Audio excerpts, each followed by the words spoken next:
She took my medicine, not by mistake, not because she didn't know. She looked me straight in the eye and said, "There's no need to waste money on pills for someone your age." Then she slipped the bottle into her handbag like it was nothing, like I was nothing. I sat on the edge of the bed for a long time after she left. The room still smelled faintly of her perfume. Something expensive and overly sweet, the kind that clung to the walls long after the person had gone. My nightstand drawer hung half open, empty now. No pills, no explanation. Just her voice still echoing in my head. "No need to waste money on you." I'd never missed a dose in 8 years, not since Dr. Sander prescribed that medication after my second episode. He said I needed to stay on it permanently, not because I was dying, but because I was living, and wanted to keep doing so with some dignity. But apparently, dignity was a luxury in my daughter's eyes. I should have said something right then. Should have raised my voice, demanded the bottle back, told her she had no right. But I didn't. I just sat there, frozen. At 74, you learn to let a lot of things go for the sake of peace. You tell yourself maybe they didn't mean it like that. Maybe they're just tired, stressed, distracted. But this wasn't the first time, not even the first week. It had been building up slowly over the past year. The condescending comments, the missed calls, the last-minute grocery deliveries with dented cans and stale bread. The way she'd stop answering halfway through my sentence. "You already told me that, Mother." Always in that voice. Clipped, efficient, like she was managing me, not listening. She used to be different. When Robert died, Caroline moved in for a while, said she wanted to make sure I was okay. Back then, she brought me fresh groceries, sat with me after dinner, asked how I was sleeping. But that was 10 years ago, before her second divorce, before the new job in finance, before she started talking about asset optimization and long-term care planning, like I was a spreadsheet, not her mother. Now she visits once a month, sometimes less. When she does, she never stays longer than half an hour. She talks about the cost of everything, her rent, her car, her gym, the rising bills, and somehow I always end up feeling guilty for having survived this long. That morning, I'd made tea like always. Set out the good china. I even baked scones, from scratch, the way she liked them as a child. I thought maybe today would be different. Maybe she'd sit with me a while. Maybe she'd ask how I was feeling, how I was really doing. Instead, she arrived with her phone in her hand and a Bluetooth headset tucked into one ear. 15 minutes, Mom, she said, before she even crossed the threshold. I've got a Zoom call with the hospital finance board. That was the only word I remembered afterward. Finance. She didn't notice the scones, didn't taste the tea. She asked if I'd reviewed the home care brochure she left last time. I hadn't. I told her I was fine living alone, that I had my routine, my neighbors, my little garden, that I still had all my wits. That's when she asked if I was still taking my medication. I said yes, of course I was. That it helped. She opened the drawer without asking, took out the bottle, read the label. You still take these? Yes. She looked at me, tilted her head slightly. These cost over $600 every refill. I didn't answer. She already knew that. I paid out of pocket because my insurance didn't cover this specific brand. Because I refused the generic. It made me dizzy. We'd had this conversation before, and then she said it. There's no need to waste money on you. Just like that. As if she were talking about throwing out expired milk. She put the bottle in her bag and walked out before I could say a word. I sat on the bed and stared at the floor. My hands didn't move. My heart did, though. Thudding louder than usual, not from panic, but from something deeper, something I hadn't felt in years. Anger. Not the sharp kind that burns fast and leaves you empty. No, this was colder. It settled deep in my bones. It stayed. That night, I sat at my kitchen table with a pen and a small ledger, the same one I used to track Robert's medication expenses in the last months. I opened it to a fresh page and wrote across the top, what they take and what I give. Underneath, I wrote, 1 bottle of Metaxira, 643 trust, not quantifiable silence, willingly given, no longer free. Then I made myself tea, not to calm down, but to stay alert, because something had shifted, and I was finally paying attention. The next morning, I woke up with a heaviness behind my eyes, the kind that settles in after a night of thinking instead of sleeping. I sat up slowly, knees protesting as always, and reached for the drawer, half out of habit, half out of denial. Still empty. For a second, I thought maybe I'd imagined it, that maybe the pills were in the cabinet instead, or the fridge, or God knows where. But deep down, I knew the truth. Caroline had taken them, and she wasn't coming back with replacements.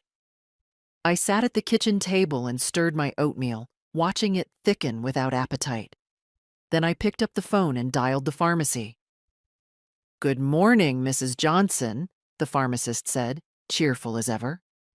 "How can we help you today?" "I need to refill my Metaxira prescription," I said, keeping my voice steady. He hesitated. "You're not due for a refill until the 14th. "Yes," I said. "I know. But it's gone. I need another bottle." He didn't ask why it was gone, didn't question. Just said, "All right, I'll see what we can do. It'll be ready this afternoon, same price." I didn't flinch. I said thank you and hung up. Then I walked to the drawer where I kept my financial papers and pulled out my checkbook. The savings were still there. Enough for the bills, the medicine, the food. But not endless. That's what Caroline didn't understand. She saw a bank account and thought it meant power. She didn't see the years it took to build it, all the corners we cut in our marriage, the secondhand coats, the grocery coupons, the jobs I took on weekends after Robert's death just to keep things steady. She'd never had to struggle, not the way I did. And maybe that was my fault. By noon, I had the pills. The pharmacist gave me a polite smile and a small paper bag, and I carried it like it was made of glass. When I got home, I placed the bottle back in the drawer, carefully, like it was a returned part of me. Then I locked the drawer and slipped the key into my apron pocket. Let her try again. That afternoon, the doorbell rang. I opened the door to find Caroline standing there, holding a plastic bag from some discount grocery store. "I brought you some things," she said, avoiding my eyes. Inside the bag, bruised apples, a half loaf of white bread, a carton of milk with tomorrow's expiration date. "Thanks," I said, taking the bag. Very thoughtful. She crossed her arms. "Are you okay?" "You didn't call." "You took my medicine," I said plainly.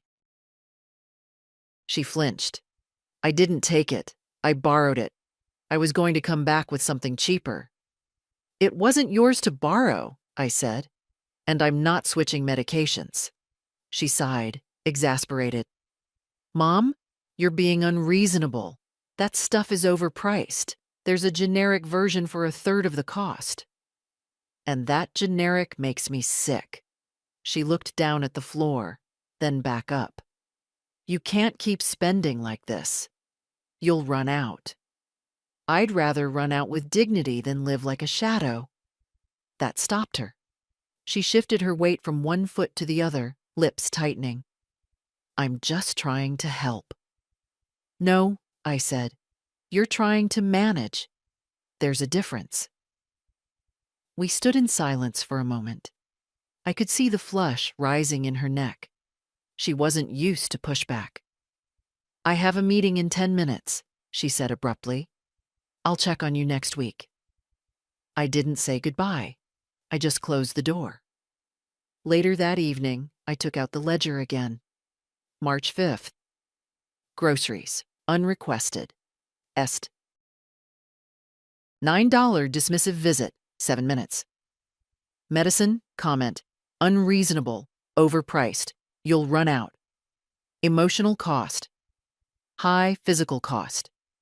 Hidden. I closed the book. Then I sat back in the chair and stared at the wall, letting the quiet wrap around me. There are moments in a woman's life when she realizes the line between help and harm has blurred. That care, when laced with control, isn't care at all. It's condescension. Carolyn didn't think she was being cruel. That's the part that stung. She thought she was being logical, efficient, responsible. She believed she knew best. And somewhere along the line, I had let her believe that. But not anymore. I stood up, walked to the kitchen, and made a list. Not for groceries, not for tasks, but for the things I would no longer tolerate. At the top, I wrote, "No more shrinking to fit her comfort." I didn't expect her to come back so soon, but 2 days later, there she was again, standing in my doorway with a clipboard and a brochure. "This is the home care company I told you about," she said, like we hadn't had that last conversation, like she hadn't taken my medicine and brushed off my objections like crumbs from a table. "They've got great reviews. I even spoke to someone there." I didn't invite her in. I just looked at the brochure. A smiling woman in scrubs pushing a wheelchair. The slogan read, "Compassionate support for the ones who raised us." I raised an eyebrow. That's rich. Caroline frowned. "What's that supposed to mean?" "I raised you," I said quietly. "And now you want to outsource your guilt." She sighed, already irritated. "Mom, don't make this harder than it has to be." Harder? She had no idea. Hard was being 29 with a husband dying in a hospital bed and a toddler screaming in the hallway. Hard was working 2 jobs while pretending everything was fine. Hard was scraping together enough for your daughter's piano lessons while eating toast for dinner. I knew hard. She just knew inconvenience. "I don't need someone watching me like I'm a houseplant," I said, folding the brochure and handing it back. "And I don't need you arranging my life behind my back." She didn't take the paper. "I'm just trying to prepare," she snapped. "You don't see what I see. You're slowing down. You forget things." "Do I?" She opened her mouth, then closed it. "Fine. If you want to be stubborn, I want to be respected."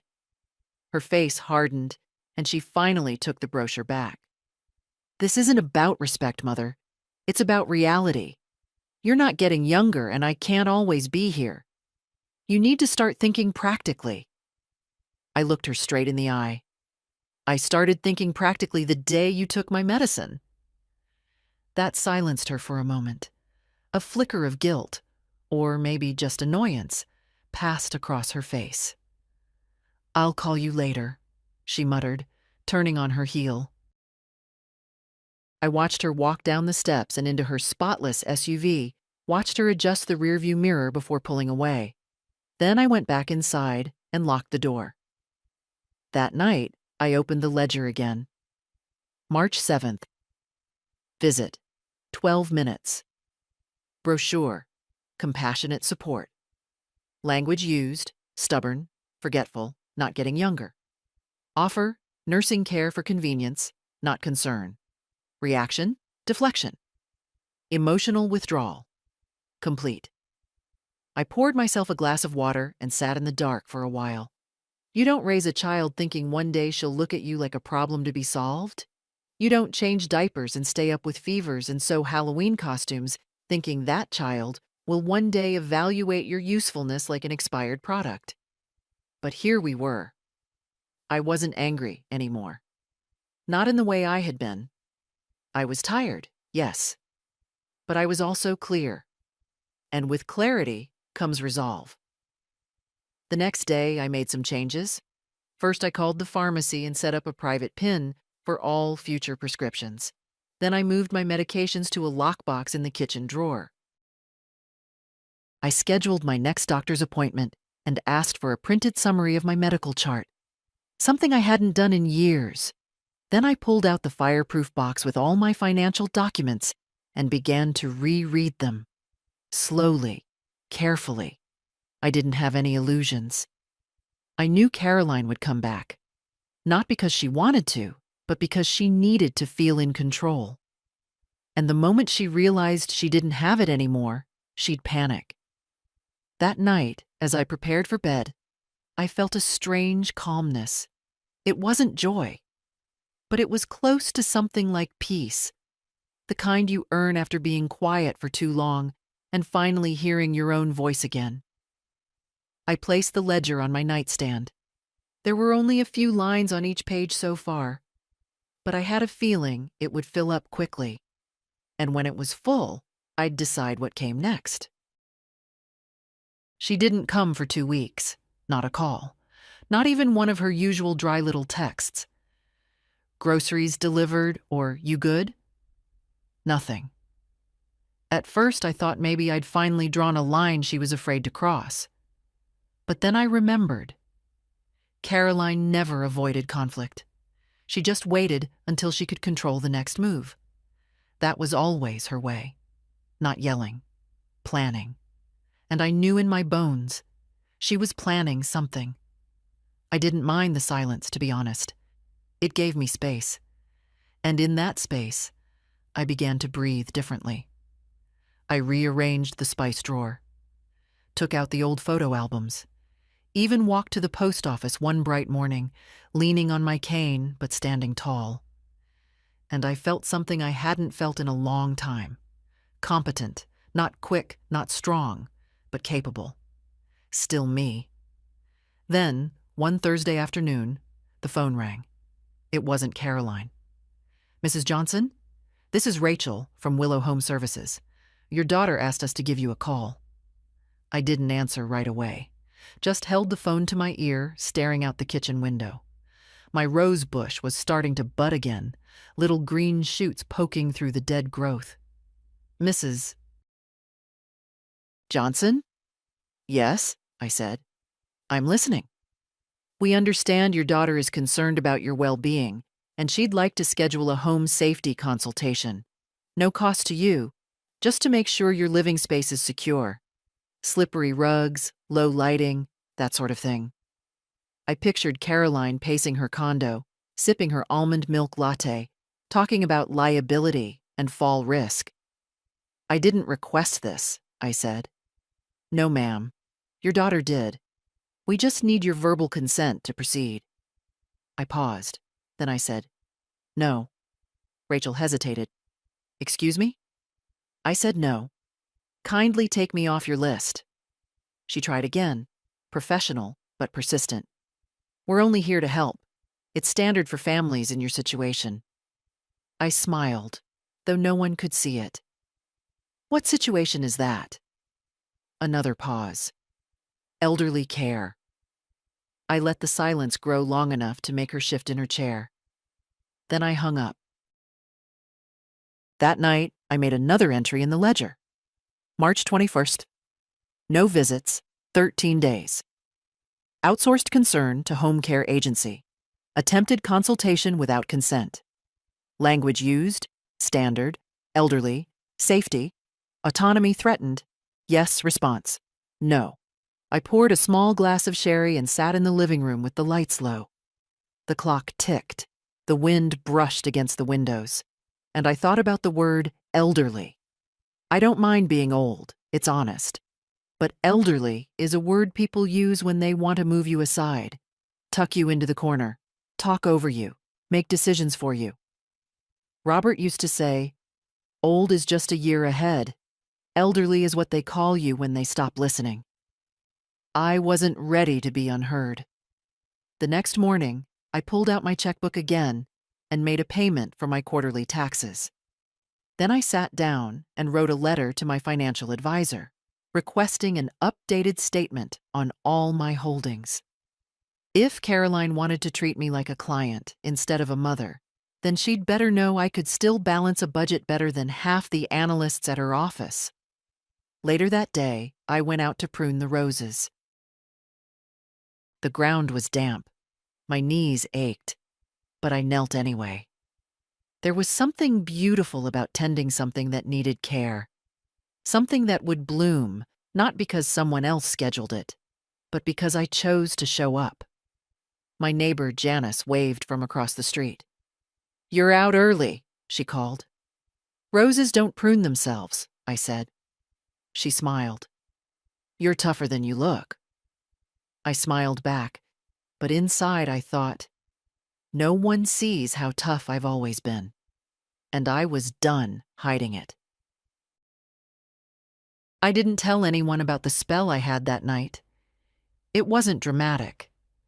No ambulances, no collapsing on the floor. Just a slow, suffocating pressure in my chest while I stood at the kitchen sink, rinsing out a teacup. I thought maybe it was just gas, or the kind of heaviness that sometimes comes when you're tired and lonely and have too many things unsaid. But when I sat down, the pain didn't ease. It crept up into my throat, across my shoulders, a quiet alarm bell ringing in the hollows of my body. I breathed slowly, one hand on the table, the other gripping the armrest. "Don't panic," I told myself. "It might pass." And it did. 15 minutes later, it was gone, like it had never been there. But I knew. Something had shifted. I didn't call Caroline. That was the part that stayed with me the most. Not the pain, not the fear. The choice not to pick up the phone. She wouldn't have answered, not right away. And if she had, I could already hear the strain in her voice, the sigh, the scramble to make me someone else's problem. Maybe she'd tell me to call the agency again. Maybe she'd say, "You need to stop being so stubborn, Mom." No. I wanted no part of that. I made myself a cup of peppermint tea, drank it slowly, and went to bed. The next morning, I took a long look at myself in the mirror. My hair, still mostly silver, needed trimming. My skin was thinner now, and I could see every small bruise from bumping into furniture.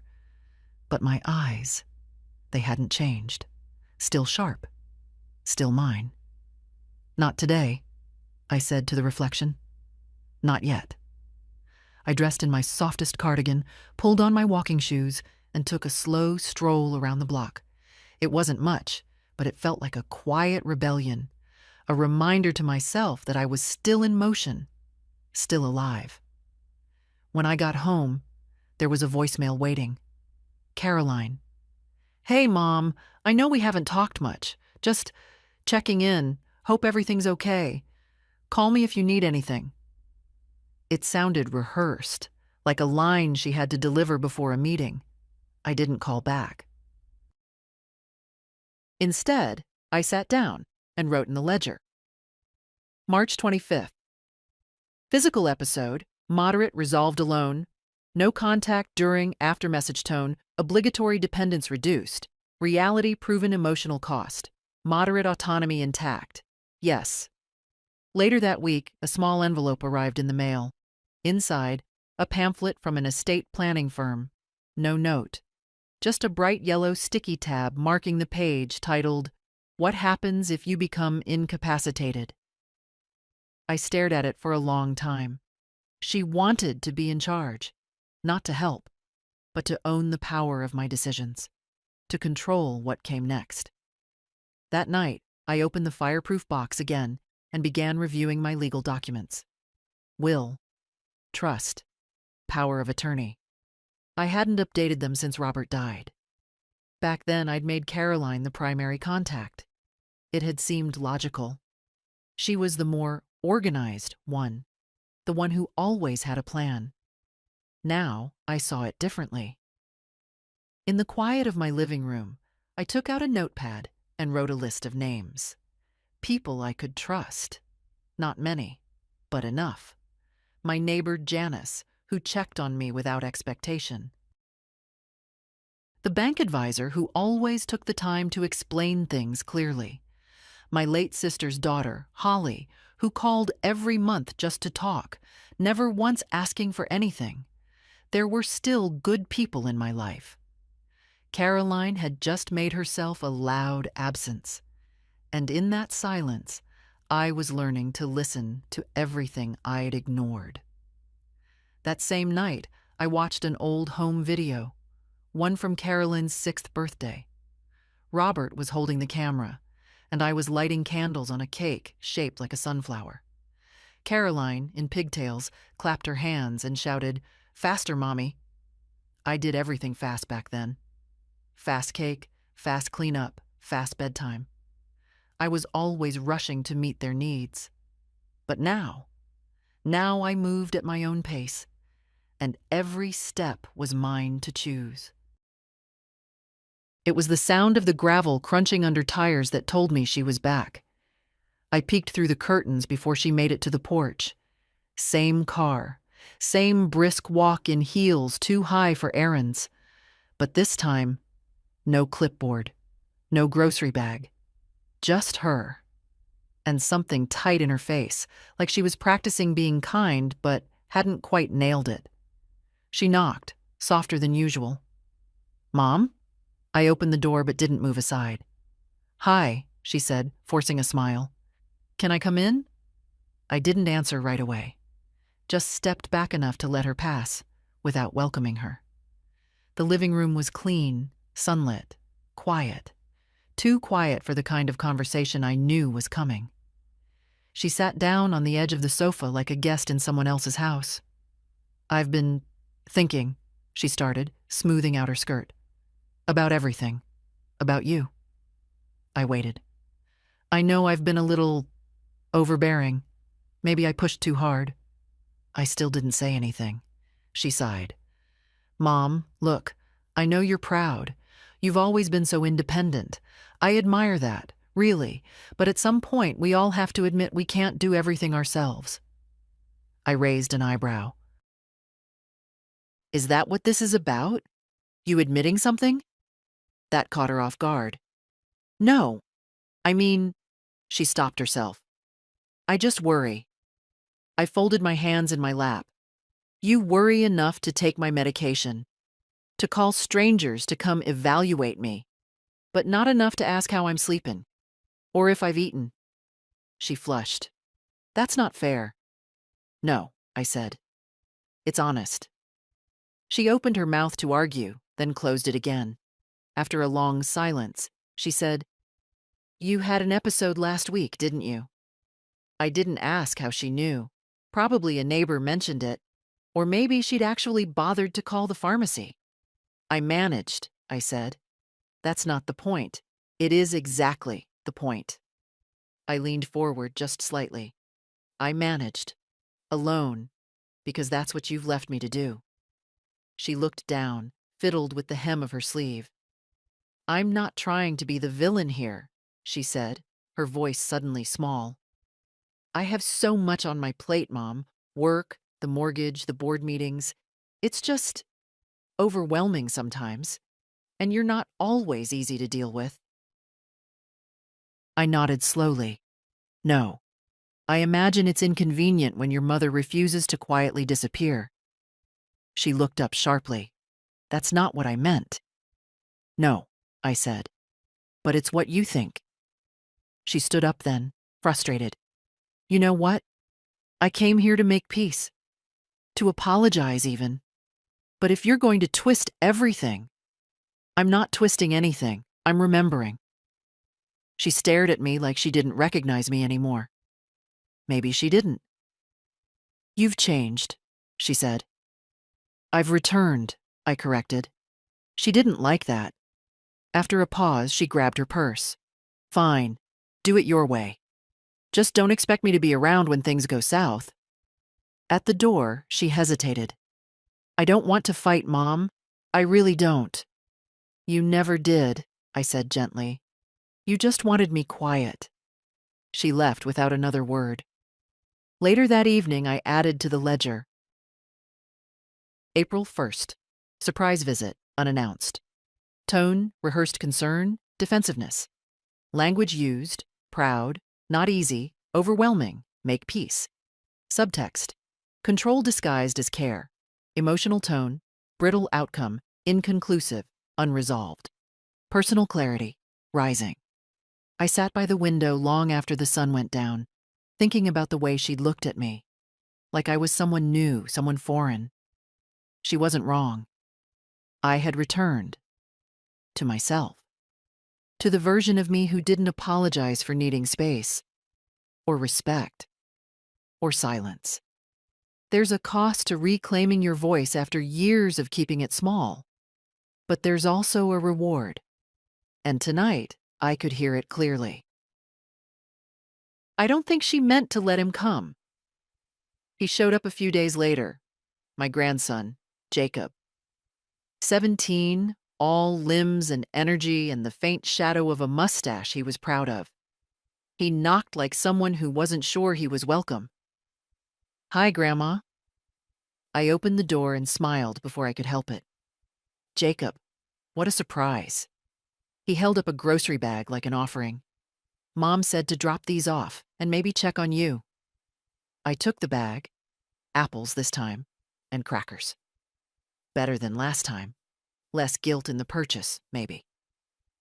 You want tea? I asked. He nodded quickly. Yes, please. We sat at the kitchen table and he fidgeted with a coaster while I poured 2 mugs. He didn't speak right away. Just looked around like he was remembering something. You changed the curtains, he said. 5 years ago, I smiled. But yes. He laughed softly. I guess it's been a while since I really looked. I didn't say anything. Just stirred my tea and let him come to whatever it was he'd come to say. Eventually, he cleared his throat. Mom's kinda upset. She says you're shutting her out. I raised an eyebrow. Is that what she told you? Jacob hesitated. She says you're being dramatic. That you're making things harder than they need to be. And what do you think? He looked me in the eye, then really looked, like Robert used to when something needed saying. I think she doesn't always get it, he said carefully. She means well, but she's used to being the one in charge. I sipped my tea. She's not in charge here. I know. He smiled faintly. That's probably the part she hates most. We sat in silence for a moment. Then he reached into his hoodie pocket and pulled out a small envelope. She told me not to give you this unless you seemed open. But I'm giving it to you anyway. Inside was a folded letter, Caroline's handwriting, tight, precise, emotional only by accident. I didn't open it. Should I read it now? I asked. Jacob shook his head. No. Read it when you're ready, or don't. That boy had more grace in him than most people, twice his age. He stayed for another hour. We talked about school, his plans for college, the girl he liked but hadn't told yet. I asked questions. He answered. I laughed. He smiled. And for a little while, it felt like family. Real family. Not the kind that arrives with brochures and polite tension, but the kind that lingers and eats 2 cookies without asking. When he left, he hugged me tightly, not out of obligation, but care. You're still the strongest person I know, he said, almost a whisper. After the door closed behind him, I sat back at the kitchen table and stared at the envelope. I didn't open it. Not yet. Instead, I reached for the ledger. April 5th. Visit, Jacob, unscheduled. Grocery delivery. Acceptable tone? Sincere, open message delivered, 1 envelope. Letter unopened, choice preserved. Family connection, real emotional replenishment, notable. I slipped the envelope into the drawer beside the ledger. I wasn't angry anymore. Not like before. The sharp edge of betrayal had softened. But that didn't mean I was ready to forgive what hadn't been owned. Forgiveness, in my life, had always come too quickly. I used to hand it out like tissues, to smooth things over, to keep the peace. But peace, at the price of your dignity, is just another kind of silence. And I was done with silence. The next time I opened the envelope, it was because the house was too quiet. It was one of those long, colorless afternoons when the air sits heavy and the clock ticks too loudly. I'd already finished my chores, read a chapter of my book, watered the plants. But still, the quiet pressed in like fog. So I sat down in the armchair with Caroline's letter and unfolded it. Her handwriting hadn't changed. Still tidy, slanted, impatient, like she was trying to get through it before she changed her mind. Mom, I know you're angry. I know I crossed a line. I've been thinking about that day, about the pills, and I realize now how wrong I was. I wasn't trying to hurt you, but I did. I know that. It's hard for me to see you getting older, not because I don't love you, but because it makes me feel powerless, and I hate feeling powerless. Maybe that's why I try to control things. Maybe that's why I try to manage instead of listen. You've always been so strong. It scares me to see any crack in that. I didn't mean to treat you like a problem. I know it must have felt like that. I just didn't know how else to show I care. I hope one day you'll let me make things right, but I understand if you're not ready. Love, Caroline. I read it twice.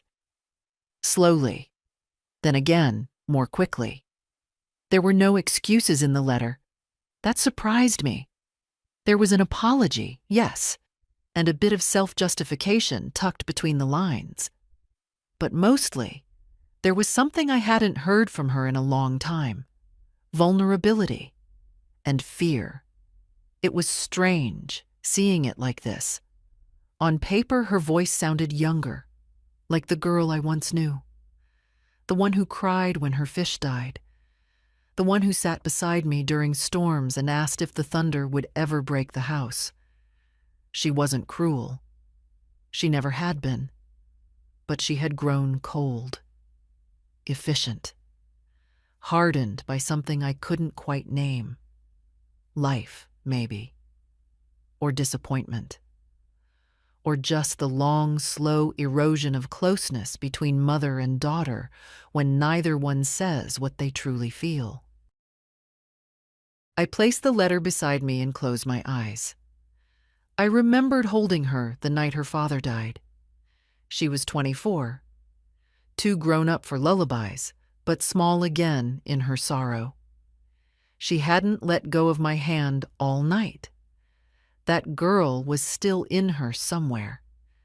But she had built a fortress around herself, and lately she'd been trying to build one around me, too. The difference was, I'd already lived my life inside too many walls. I got up, made myself tea, and sat at the kitchen table. The ledger lay open where I'd left it. I didn't write in it that day.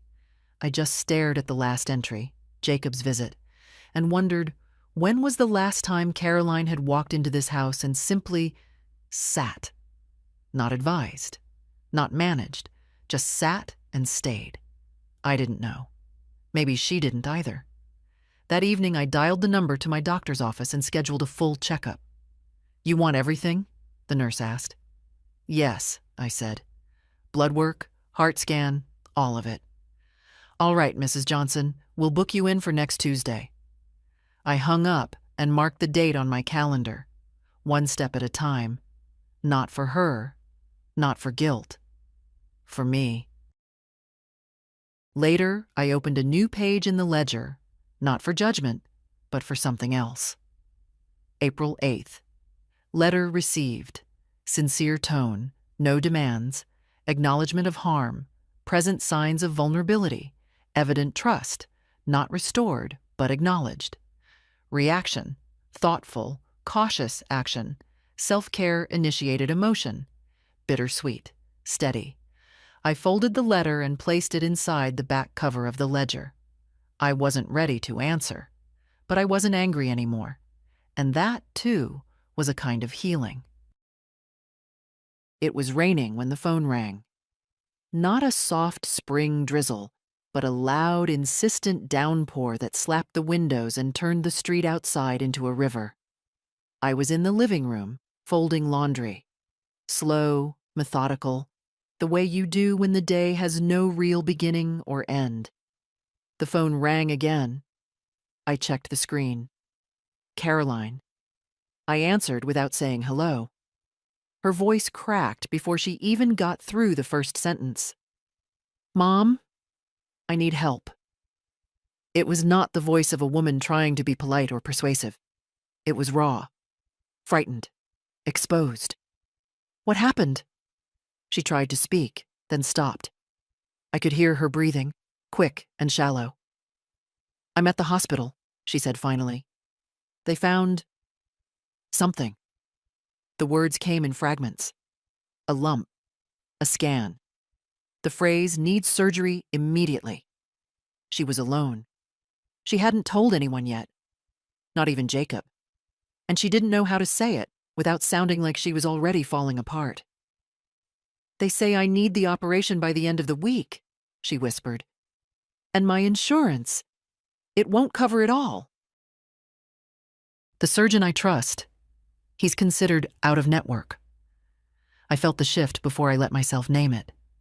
There it was, the request. And beneath it, the old expectation. The silent calculation that had always followed every call. She'll help. She always does. How much? I asked quietly. 27, she said.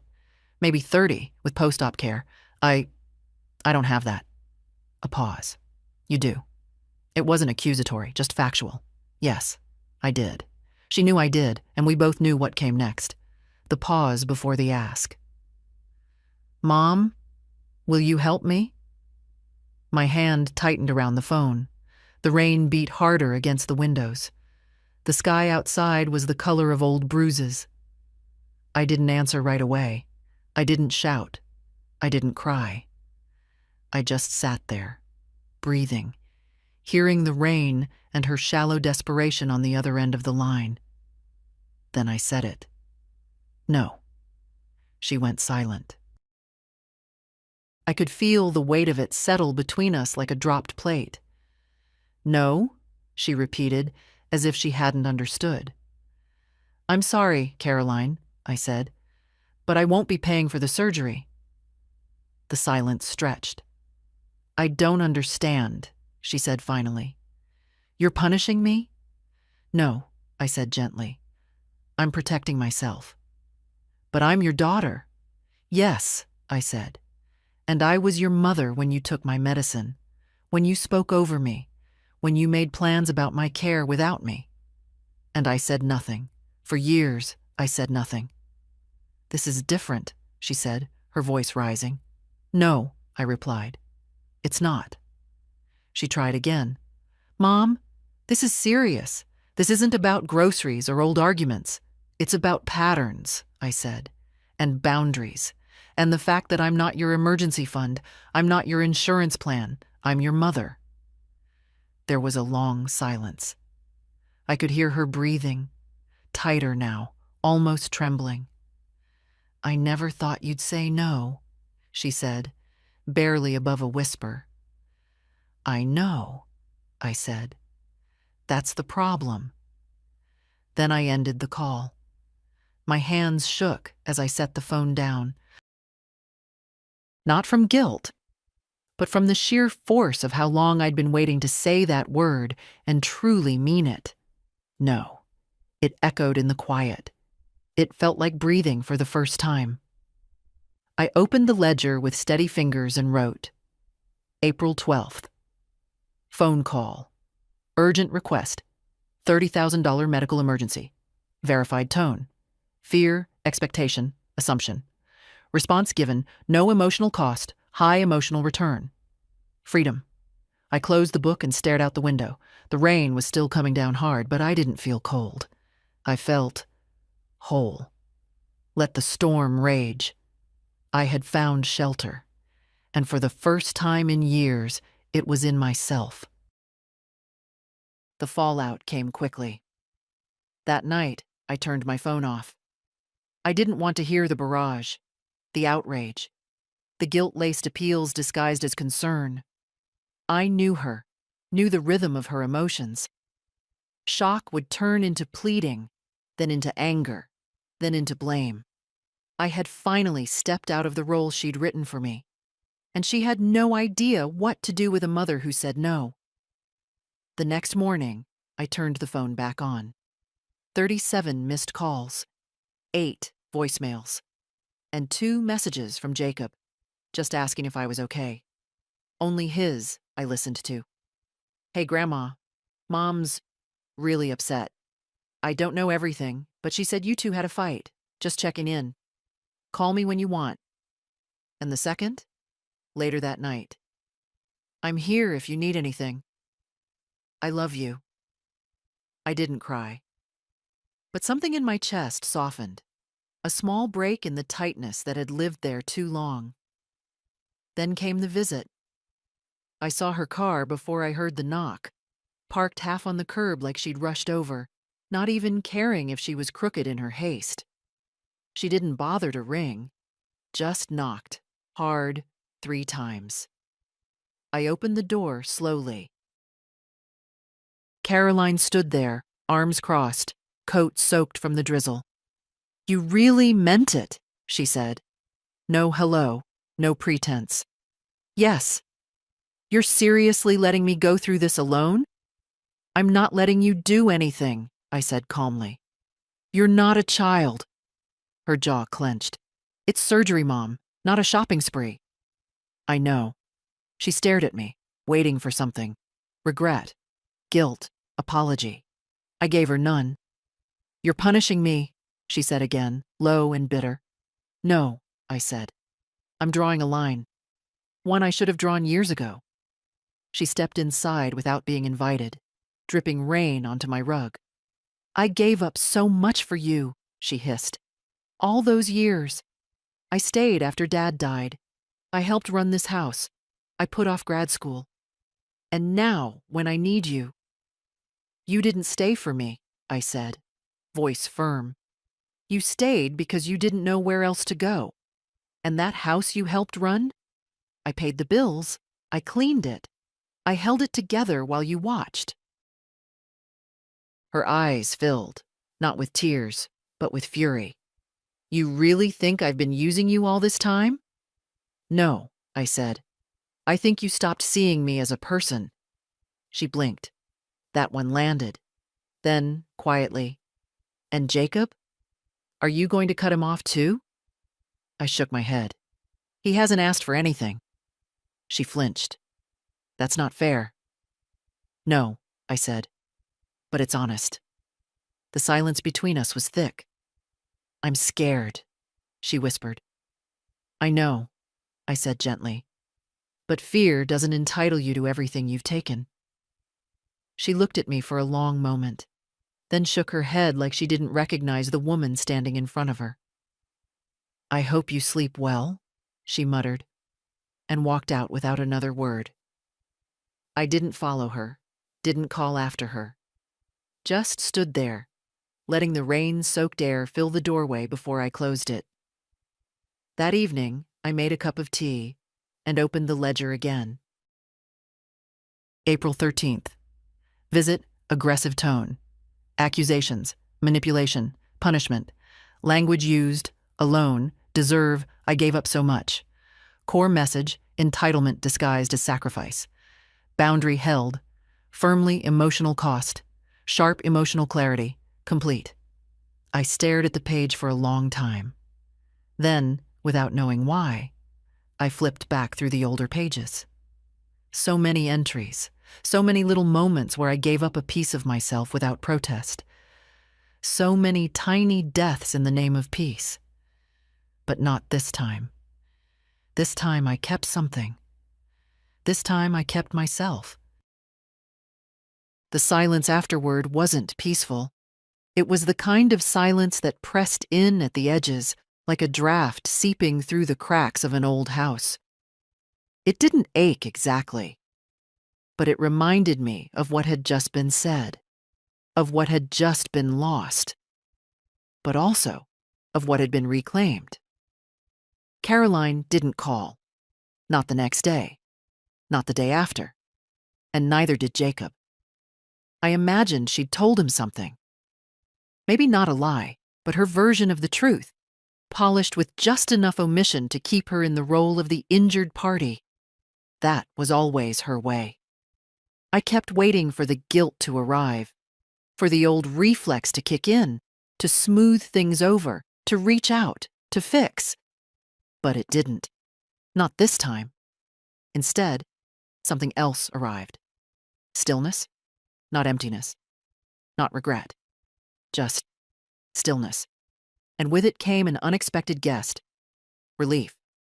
I was no longer holding the weight of someone else's expectations. I wasn't waiting for the next request, the next subtle insult wrapped in false concern, the next reminder that I had value only when I was useful. I had said no, and the sky hadn't fallen. Instead, the rain had stopped. I took advantage of the quiet. I cleaned out the closet in the back room, the one where Robert used to keep his tools, then Caroline, her boxes of old paperwork and forgotten electronics. I found photo albums, old receipts, a tangle of cords that led to nothing. And at the very back, a small metal box I'd almost forgotten. Inside, copies of every check I'd written her in the last 10 years. Not because she asked for records. She never did. But because some part of me needed to keep them. Maybe even then, I was preparing for this moment. A moment where memory alone wouldn't be enough. There were dozens of them. Tuition payments, business loans, car repairs, a down payment on her first condo. 3 separate emergency transfers when she'd miscalculated her taxes. Altogether, nearly $100,000. I sat on the floor and stared at the numbers. She had called all of it help. But not once had she asked what I needed, whether I had enough, whether I felt safe or lonely or scared. It was always assumed. Mother manages, mother provides. And now, when I chose myself, she called it cruel. That night, I opened the ledger again. April 15th. Communication. Non-emotional state. Clear, grounded financial review. 96 Fowler 38 over 10 years. Gratitude received. Minimal recognition. Absent current resolve. Unshaken ledger. Purpose. Confirmed I didn't know what Caroline would do. Whether she'd find another way to pay for the surgery. Whether she'd ask Jacob's father or take out a loan or set up a fundraiser with one of those sorrowful captions. What I did know, what settled in my bones like a truth that had always been there, was that I could no longer rescue someone who had never once tried to protect me. The next morning, I walked to the mailbox and found a single white envelope addressed by hand. It wasn't Caroline's handwriting. Inside, a card. Dear Mrs. Johnson, this is Holly, your niece. Jacob called me, worried, and I thought I'd write. I don't know all the details and I don't need to. I just want you to know. If you ever need anything, I'm here. I mean that. And Grandma would have been proud of you. Love, Holly. I sat on the porch with the card in my hands, the wind stirring the hem of my robe. That girl, that young woman now, had always seen me, even when Caroline didn't. When she was little, She used to draw me pictures with shaky crayon lines. Auntie Martha and her flowers, Auntie Martha and the pie. I kept everyone. It reminded me that the story didn't end with Caroline, that there were other threads in the fabric of my life, some frayed, some forgotten, but still strong, still holding. I took out a pen and wrote back to Holly. Thank you. I'm okay, but your letter meant more than you know. And then I added one more line. I'm starting over, and I'm not doing it alone. It was a quiet Saturday when I heard from Jacob again. Not a call, not a visit. Just a small knock, gentle, almost shy. And there he was on the porch, holding a paper bag in both hands. Hey, Grandma. I opened the door and felt the same soft warmth I always did when I saw him. I brought pastries, he said, from that place you like, the one with the tiny orange rolls. I stepped aside without a word and let him in. He walked past me like he'd done it 100 times before, because he had, and set the bag carefully on the kitchen counter. I didn't know if you'd be up for company, he said, but I figured maybe you'd be okay with me. He didn't say, after what happened. He didn't have to. We sat down with tea and the pastries, and for a while, we just ate in silence. No heavy talk, no tension, just cinnamon and citrus, and the sound of a spoon tapping the side of a mug. After the second cup of tea, he finally spoke. She's still mad. I nodded. I figured. She thinks you don't care what happens to her. I raised an eyebrow. Is that what you think? He shook his head. No, I think you've always cared. Even when she didn't know how to say thank you. He looked older that day, not just in the face, in the way he carried himself, like he'd seen things he didn't want to see, heard things he couldn't unhear. She told me not to come, he added quietly. I blinked. And you came anyway? I needed to see for myself, he said, to make sure you were still you. I smiled. And? He smiled back. You are, maybe more than ever. That was the thing about Jacob. He saw clearly, and he didn't flinch from what he saw. He reached into his jacket and pulled out another envelope. This one thick, sealed, addressed in Caroline's handwriting again. I didn't reach for it. She said she was writing everything down. Said she needed to explain, but not over the phone. She's scared, Grandma. Not just of the surgery. She's scared of how she treated you. I leaned back in the chair. She's never said that to me. She can't, Jacob said. Not yet. But she knows. I didn't take the envelope, not because I was angry, not because I'd hardened, but because some things don't need to be read right away.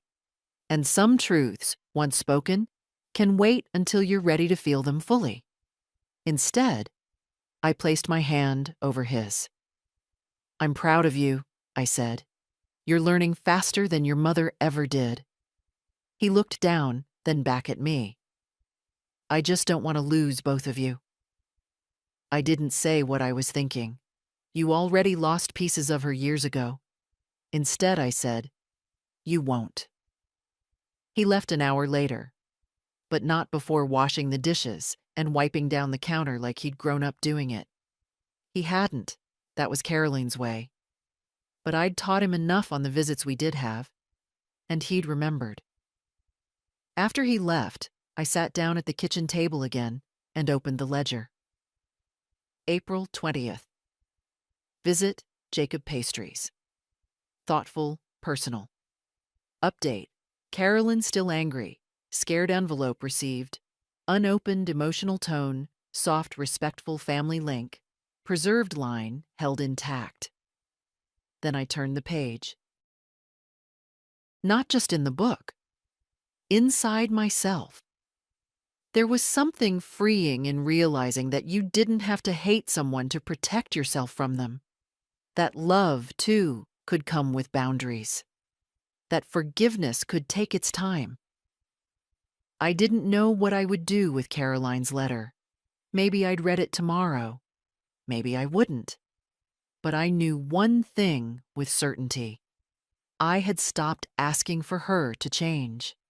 Now I was changing. And that had made all the difference. I didn't read the letter the next day, or the day after that. It sat on the table like a guest I wasn't ready to greet, patient, heavy with meaning, but silent. I walked past it a dozen times. Sometimes I looked at it. Once I almost opened it. But something in me said, not yet. Instead, I took long walks when the weather allowed. I returned to baking, not for anyone, just for myself.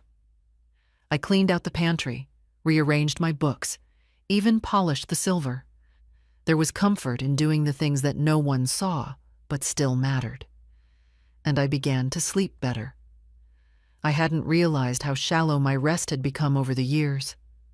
How often I lay still with my eyes closed, but my thoughts racing. What if she called in a crisis? What if I missed something? What if saying no had been too much? But now, when I lay down, the silence was clean. I was no longer preparing for the next demand. I was simply resting. Then, a week later, a small package arrived. Not from Caroline, from Jacob. Inside, a book, a blank journal, cream-colored pages, unlined, heavy in the hand. And a note written in pencil. I figured maybe it's time to start writing things that aren't just records. Love you. I ran my hand over the cover. There was something in that. Something more generous than he probably realized. An invitation not to forget, but to live beyond. That evening, I placed the blank journal beside the ledger. One for the things I had given. One for the things I would now create. I still didn't open Caroline's letter. But that night, I dreamed of her. Not as she was now. Bitter and tight-jawed, but as a child. Running barefoot in the backyard, hair loose, shouting, "Watch me, Mama!" As she climbed the fig tree Robert planted the year she was born. I woke with tears in my eyes. Not from pain, from memory. Later that morning, I sat on the porch with my tea and stared out at the quiet street. Birds hopped along the sidewalk. A neighbor jogged by and waved. The air smelled like earth and the first cut grass of the season. And I realized something. I was no longer waiting. Not for an apology. Not for reconciliation. Not for time to rewind itself. I had arrived at a new place. One where her love, flawed, inconsistent, no longer held me hostage. One where I could still hold the good without denying the harm. And maybe that was what forgiveness truly was. Not saying it's okay, but saying it happened. I see it clearly, and I choose to go on anyway. I opened the ledger again. April 27th. Letter, still unread. Emotional clarity, deepening sleep, restored gift from Jacob. Symbolic, generous emotional shift. Memory without bitterness. New beginning, forming. Then I reached for the blank journal. On the first page I wrote, "Today I planted rosemary in the garden. It reminded me of Robert, and of how much I still know how to grow." I smiled at the sentence. Simple. True. The rosemary would come up green and strong, even if no one noticed, even if no one praised it. It would grow because that's what it was meant to do. And so would I. The letter stayed sealed for another week. By then, the spring had fully turned. The kind of shift that doesn't ask for permission. My garden came alive all at once. Tulips opened. The air turned warm enough to leave the windows cracked. I no longer needed the heavy cardigan in the mornings. I still hadn't heard from Caroline, and I hadn't expected to. Some silences are loud with waiting. Others are simply final. This one felt like something in between. Not an end, but not a beginning either. A long, unspoken pause between mother and daughter, filled with too many versions of love, none of them the same. That afternoon, I went to the backyard. The rosemary had taken root, small, firm stems already thickening. I ran my hand across the top and brought my fingers to my nose. Memory bloomed. I knelt slowly, dug a small hole near the edge of the garden, and placed a new plant in the ground. Not rosemary this time, but marigolds. Bright, unapologetic yellow. The kind of flower that thrives with little help, yet never fades quietly. When I stood up, my knees stiff, I saw the envelope waiting on the patio chair. I had brought it out with me, without deciding to, just in case. I sat down, held it for a moment, and finally opened it. The handwriting was the same, neat, reserved, like she was afraid of the words slipping out wrong. "Mom, I'm sorry. I said it before, but not like this. Not with the space and weight it deserves. I was scared when I took your medicine. Scared because it felt like time was speeding up, and I was losing control. Not just of your health, but of our roles. I didn't want to see you as vulnerable, because that meant I had to stop needing you. And I wasn't ready for that. But that's not an excuse. I treated you like a problem, like something to manage. I see that now. And I hate that I made you feel small when you've always been the strongest person I know. You were right to say no. Even though it hurt. The surgery went well. In case Jacob didn't tell you. I didn't want to make you feel guilty by calling after. But I wanted you to know I'm healing. Slowly. I don't expect anything from you, Mom. Not anymore. I'm not writing to ask. I'm writing to tell you. I miss you. Not the caretaker. Not the safety net. Just you. I don't know how to fix what I broke, but I'd like to learn. If you're ever ready, I'll be here. Love, Caroline. I read it once, then again. There was no plea, no demand. Just an offering. That's what struck me most. Not the words themselves, but the shift in them. For the first time in years, Caroline wasn't asking me to step in, to fix, to be the quiet answer. She was standing at her own edge now, waiting. I didn't feel a rush of forgiveness. That's not how it works. Not after so much silence and subtraction. But I did feel something new. A soft space. The possibility of a new kind of relationship. Not mother and daughter bound by need and duty, but two women side by side. Still bruised, but breathing. I didn't write back. Not yet. But I opened the journal Jacob had given me, and on a clean page, I wrote, "Today, she said she misses me. Just me. And for the first time, I believe she meant it." 2 weeks passed. I didn't call her. She didn't call me. But I felt the letter in the house like a new kind of silence. Not the old, heavy one filled with resentment and distance, but something lighter, more open, like a room where the window's finally been cracked, letting air move again. The rosemary had filled out. The marigolds bloomed taller than I'd expected. Every morning, I sat on the back steps with my tea, watching the wind push through them. Something about their movement made me feel less alone. Then, one morning, a knock. Not rushed, not sharp, just gentle. I opened the door. Caroline stood there. No makeup, no folder, no grocery bag, just her, wearing an old cardigan I hadn't seen in years, Mine once. She used to borrow it when she was cold. She didn't speak right away. Neither did I. Finally, she said, "I brought coffee." She held up a small paper tray with 2 cups. From the place near the park, not the chain she always liked. Mine. I stepped aside. We sat in the kitchen.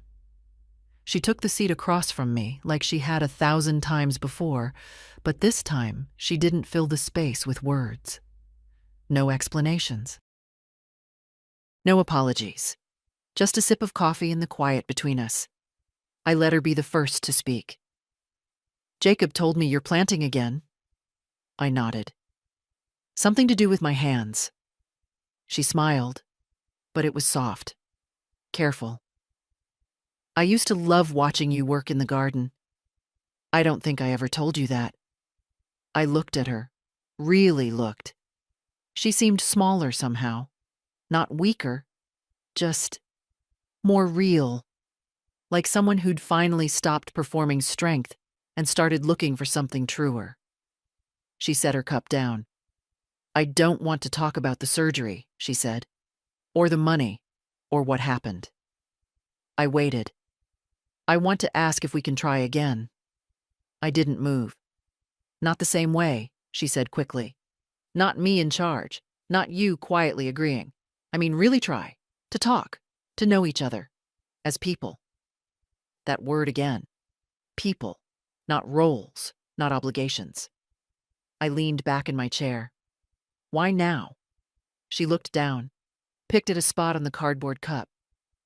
"Because the worst thing that could have happened to me already did. You said no, and I survived. And somewhere in the middle of all that anger, I realized something." I waited. "I miss knowing you." My throat tightened. "I don't want to rewrite history," she said. "I don't expect you to pretend nothing happened. But I don't want to keep living as if we're both just surviving each other." I closed my eyes for a moment, then opened them. "All right?" She blinked. "All right?" "We can try," I said. "But no performances, no negotiations. If we're going to talk, we do it honestly. I'm too old for half-truths." She smiled, not the tight, polite one I'd grown used to. A real smile, uncertain, but there. "I'd like that." She stood, slowly. "I should go. I just wanted to say it."